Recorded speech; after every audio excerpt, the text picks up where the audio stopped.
Hello, this is a new Feurich 122 upright piano, just come into stock. So just looking at it to assess the piano, appreciate it and see if there's any extra refinement we'd like to do. Feurich now have an extra centimetre or so legroom, which makes it the piano with the most legroom in the showroom actually for upright and grands. So if you're a tall person, that's really useful. And well, the case is obviously immaculate, so we don't need to look at that. I like the one-piece lid on these because if water ever comes on top of a piano, and it does happen quite often actually, if there's a leakage, then it goes through the hinge in the middle. Here's a Yamaha U3, and you see the hinge here, which is common on most uprights. So some uprights also have the one-piece top, as it were. But if there's a water spillage, it often goes through there and then onto the dampers, which really does a lot of damage. Other features on the Feurich, which I really appreciate, are sloping pedals, which a lot of German pianos have. And that really does mean they're already quite low at 6 centimetres, so that helps the legroom as well. So it's a very comfortable piano to play. There's the Yamaha U3s, so it's pedals 7 centimetres from the floor and not sloping down. And by the way, the legroom here is 1 centimetre less. So I think this is 62, and the Feurich is 63 centimetres legroom. That's from the underside here to the floor.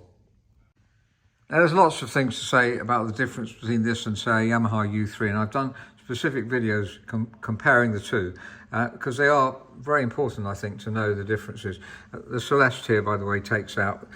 These things are not so important. They're very good for the technician, but for the musician, not very important. It pulls out so easily from the sides, as it does in a lot of high-quality German pianos. Really, being an Austrian firm, they have copied a lot of the German style, and these are brass, for instance, instead of the plastic ones you get on Yamahas. Anyway, just a few things to mention there, but as you can see, it's a beautiful piano.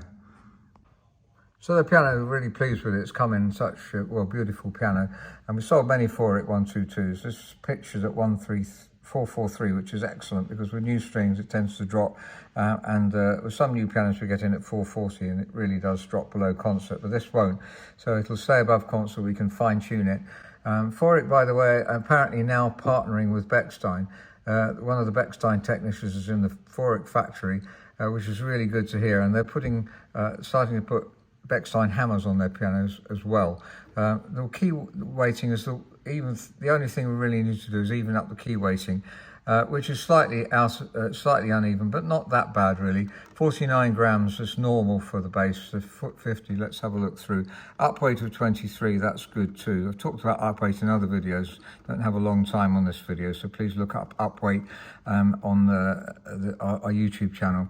But really, this one has nothing to do at all. It really is almost even. Plus or minus 2 grams is what we'd expect. So I'm not sure why I put even key weights, because it is very even on this piano. I'm going to play the piano briefly, and if you're interested, please do write to info@robertspianos.com with any questions you might have. Thank you for listening. Let's compare the tone of it with other pianos in the showroom.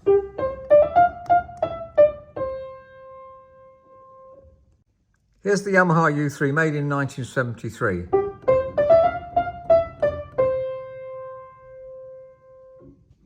And just to mention, if you want a smaller piano that costs an awful lot less and is equally good for study, then we recommend Knight pianos. This is a Knight K10.